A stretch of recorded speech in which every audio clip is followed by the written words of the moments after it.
КМШга мүчө өлкөлөрдүн президенттеринин саммити Кыргызстандын төрагалык астында өтүп жатат. Саммитке уюмга мүчө 7 өлкөнүн президенттери катышты. Лидерлер алгаш чакан курамдагы сүйлөшүүнү жабык тартипте өткөрүп, жыйын кеңейтилген форматта уланды. Новое качество в лице генерального секретаря. Саммитте президент Садыр Жапаров суу ресурсун пайдалануу маселесин көтөрдү. Аймактагы суу ресурстарынын 40%га жакынын Кыргызстандагы суулар түзөт. Өлкө башчы аймакты суу менен камсыз кылууда Кыргызстан өз жоопкерчилигин сезе турганын айтты. Мамлекет башчы бул багытта суу климаттын өзгөрүшүнө ыңгайлашууга багытталган тиешелүү долбоорлорду ишке ашырууну улантууну белгиледи. Уважаемые члены Совета, уважаемые участники заседания.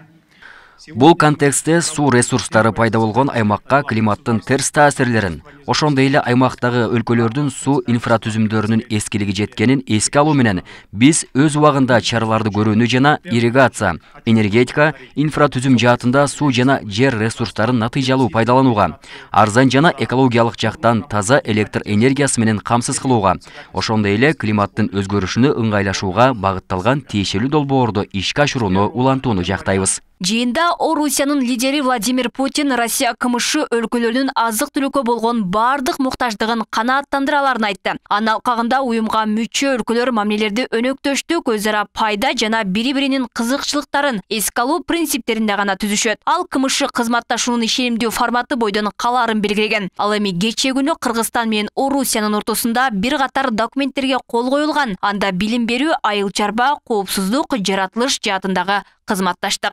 Благодарю вас, уважаемый Садыр Нургажоевич. Россия КМШ өлкөлөрүнүн азык-түлүккө болгон бардык муктаждыгын канааттандыра алат. Шериктештик кызматташтыктын ишенимдүү, натыйжалуу форматы бойдон кала бермекчи. Анын алкагында КМШга мүчө өлкөлөр мамилелерди өнөктөштүк, өзара пайда жана бири-биринин кызыкчылыктарын эске алуу принциптеринде гана түзүшөт. Бул дипломатиялык туюндурма сыяктуу көрүнгөнү менен анын артында биздин мамиле иштерибиз турат. Жыйындын алкагында өлкө башчы Тажикстандын президенти Эмомали Рахмон менен жолугушкан. Эки лидер кыргыз-тажик мамлекеттик чек арасын делимитациялоо жана демаркациялоо маселелерин талкуулашты. Өзүңүздөр көрүп атасыздар, дүйнөлүк саясат кандай багытта жүрүп жатат, кайсыл жерлерде конфликттер жүрүп жатат, ал конфликттердин чыгышынын себептери, алдын алуу, чечүүнүн жолдору. Мына ошол өңүттү алып караганда Кыргыз мамлекети дүйнөдөгү кайсыл мамлекеттер менен соода-экономикалык, аскердик, маданий, гуманитардык багытта кызматташууну, көп векторлуу саясатты жүргүзүүнү жанагы кандай десек колдоо ретинде иш алып барып жатат да. Для награждения приглашается президент Республики Узбекистан Мирзиёев Шавкат Мирамонович.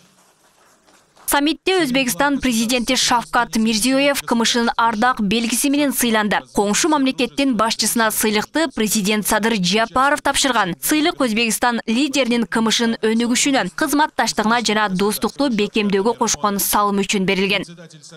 Сколько лет работы вообще в сотрудничестве? Чынында соңку жылдары биз Кыргызстан менен өтө көп нерселерге жетиштик. Эгер тарыхты карасак, 30 жылда мындай орчундуу маселелерди эч ким мойнуна алган эмес. Садыр Нургожоевичтин жана Өзбекстандын президентинин эрки менен көп маселелерди чечтик. Өзбекстан ар бир мамлекет менен көп жакшы жыйынтыктарга жетти. Бул жолку саммитке Армениянын премьер-министри Никол Пашинян келүүдөн баш тартканын билдирди. КМШга Кыргызстан, Азербайджан, Армения, Беларусь, Казакстан, Орусия, Тажикстан, Түркмөнстан, Молдова, Өзбекстан кирет. Алмагүл Эркебайкызы, Шахрух Эминжанов, Ош ТВ.